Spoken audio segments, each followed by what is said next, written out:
Hai, aku Lina. Kali ini aku mau ajak kalian review food processor atau chopper yang udah aku pakai selama 3 bulan ini. Sekalian nih, aku mau ajak kalian nemenin aku bikin bumbu dasar yang awet dan serbaguna. Nah, ini dia satu set Mitochiba BL100 yang akan aku jelaskan detailnya satu persatu. Jadi di dalam satu set ini kita dapat 2 tabung penggiling dan 3 aksesoris pemotong atau pencacah terpisah. Masing-masing tabung penggiling memiliki volume 1,5 liter untuk yang kaca dan 200 ml untuk yang stainless steel. Sementara untuk dayanya sendiri adalah 800 watt. Ini aku beli di toko elektronik dekat rumah dan kalian bisa juga nyari di marketplace, cuma pastikan beli di toko yang terpercaya ya.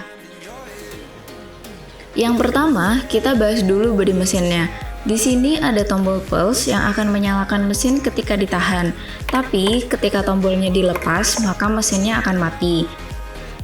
Terus kemudian ada 5 pengaturan level kecepatan yang bisa kalian pilih sesuai kebutuhan.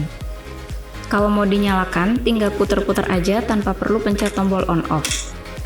Selain itu, ada juga mode penghancur es batu, jus, dan sayuran.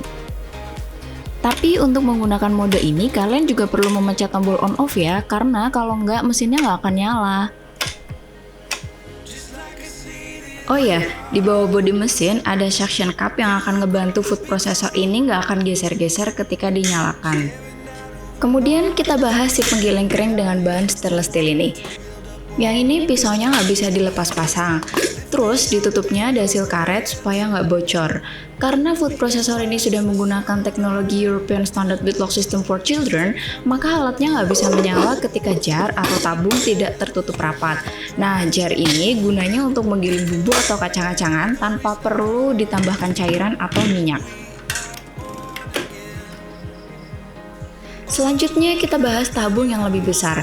Yang ini bahannya terbuat dari kaca tebal walaupun tutupnya masih terbuat dari bahan semi plastik. Nah, ini di bagian tutupnya juga ada seal karet. Kalau yang ini ditutupnya ada lubang yang bisa dibuka untuk memasukkan bahan makanan secara bertahap dalam proses penggilingan tanpa perlu mematikan mesin.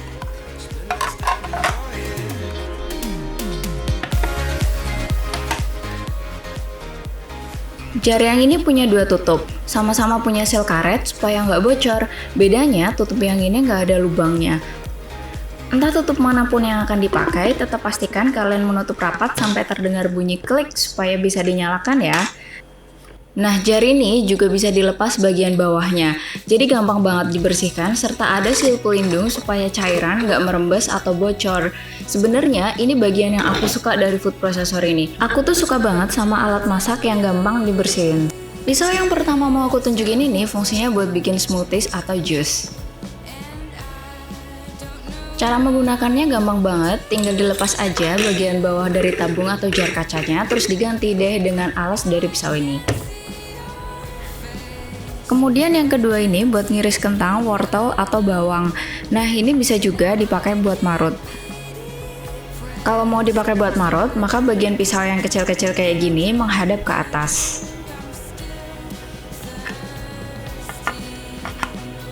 Tapi kalau mau dipakai buat ngiris tipis, maka bagian yang pisaunya panjang kayak gini yang menghadap ke atas. Karena kali ini aku mau nunjukin cara bikin bawang putih goreng, maka bagian yang menghadap ke atas adalah bagian pisau yang panjang kayak gini ya. Terus ini kita tutup sampai terdengar bunyi klik, terus nanti bawangnya kita masukkan melalui lubang yang ada di sini. Yang terakhir ini adalah pisau yang sering kupakai buat giling daging, ikan, atau mencacah bumbu kasar. Ada 4 tingkat mata pisau yang bisa dilepas pasang sesuai kebutuhan. Tapi perlu hati-hati juga ya buat ngelepas pasangnya karena ini tajam banget. Kalian cukup putar searah jarum jam kayak gini untuk ngelepas, dan begitu juga sebaliknya. Putar berlawanan jarum jam sampai terdengar bunyi klik untuk memasang. Hal lainnya yang aku suka adalah proses penggilingan masih berfungsi dengan baik walaupun nggak ditambahkan cairan atau minyak. Jadi misalnya teman-teman mau bikin bakso cuma pakai daging aja pun bisa banget. Sekarang langsung kita coba untuk mencincang bumbu. Aku mau nunjukin perbedaan bumbu yang dicincang dengan jar kaca dan bumbu yang dihaluskan dengan penggiling kering.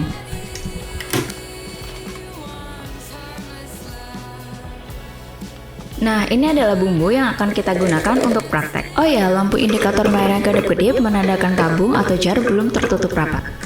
Kita masukin bawang merahnya dulu ya. Setelah tabung tertutup rapat, maka lampu indikator akan berhenti berkedap-kedip. Tinggal dinyalakan aja sesuai dengan kecepatan yang diinginkan dan lampu indikator akan berubah menjadi putih ketika menyala. Nah, menurutku prosesnya cukup cepat ya.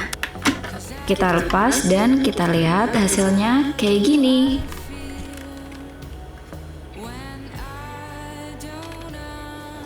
Kita lanjut bikin bumbu bawang putih halusnya. Tapi sebelumnya kita ganti dulu ya pakai jar penggiling kering yang stainless steel ini. Kita masukin dulu bawang putihnya, tutup sampai terdengar bunyi klik dan nyalakan. Hasilnya seperti ini ya teman-teman, lebih halus dari bawang merah yang dicincang menggunakan jar kaca tadi. Lanjut kita bikin bawang putih goreng. Selain bawang putih, kalian bisa juga menggunakan Mitoshiba ini untuk mengiris bawang merah, kentang, wortel, atau sayur lainnya. Karena akan digunakan untuk mengiris, maka pastikan bagian pisau yang panjang ini menghadap ke atas. Kita tutup dulu dan masukkan bawang putihnya sebelum mesin dinyalakan. Sebetulnya setelah itu nggak perlu ditutup lagi, cuma kadang bawangnya suka loncat-loncat, jadi kita tutup aja tapi nggak perlu ditekan terlalu keras supaya hasil irisannya nggak tebal. Nah, ini dia hasilnya. Lumayan banget kan, sekarang potong-potong bawang kayak gini udah nggak perlu bikin mata perih lagi, cukup nyalain seafood processor dan tada, jadi deh. Karena kali ini aku sekalian mau bikin bumbu dasar, jadi aku mau ngasih tahu ke kalian cara aku mengawetkan cabai. Lumayan banget kan, sekarang harga cabai lagi mahal, tapi kalau disimpan lama-lama di kulkas bisa jamuran. Aku lebih suka bikin bumbu yang dipisah-pisah kayak gini karena kebutuhan tiap masakan tuh beda-beda. Ada yang cuma perlu bawang putih aja, ada yang perlunya bawang putih sama cabai, dan kalau lagi butuh ketiganya gampang banget, tinggal dicampurin di wajan sebelum masak. Pertama kita iris-iris dulu cabenya, aku nggak pakai food processor supaya tetap kelihatan cantik pas dimasak. Setelah itu kita tumis semuanya satu persatu kecuali bawang putihnya yang nanti akan digoreng. Karena tadi nggak dicampur apa-apa, jadi sebelum ditumis kita masukin dulu minyaknya. Kalau minyak udah cukup panas, masukin bawang merah yang tadi udah dicincang. Bikin kayak gini nggak perlu ditambah garam kok, jadi cuma bawang sama minyak aja. Cukup ditumis selama 2 menit dan tunggu dingin sebelum dimasukkan ke dalam toples. Begitu juga dengan bumbu bawang putih yang tadi udah kita haluskan. Panaskan minyak, tumis bumbu bawang putih selama 2 menit dan tunggu dingin. Sebetulnya waktunya itu sesuai selera ya, tapi biasanya 2 menit itu buatku udah pas, jadi nggak terlalu mentah ataupun kematangan. Karena nanti pas masak juga harus ditumis lagi kan. Selanjutnya kita akan menggoreng bawang putih yang tadi udah diiris menggunakan food processor. Panaskan minyak terlebih dahulu dan kalau yang ini tingkat kematangannya tuh sesuai sama selera kalian. Kalau tingkat kematangannya udah pas bisa kalian angkat dan tiriskan. Dan yang terakhir kita tumis cabenya, sama aja kayak bawang merah dan bawang putih tadi. Kita tuang minyak terlebih dahulu, kalau udah panas kita tumis cabai cukup 2 menit aja dan inilah hasilnya. Nah, ini tadi nih yang udah kita bikin, gampang dan cepet banget kan? Makanya aku suka banget sama si food processor Mitoshiba ini. Nah, karena ini bumbunya udah dingin, sambil nunggu aku masukkan ke dalam toples, aku mau ngasih tahu satu kekurangan food processor ini yang menurutku cukup mengganggu, yaitu suara mesinnya tuh berisik banget. Contohnya kayak gini.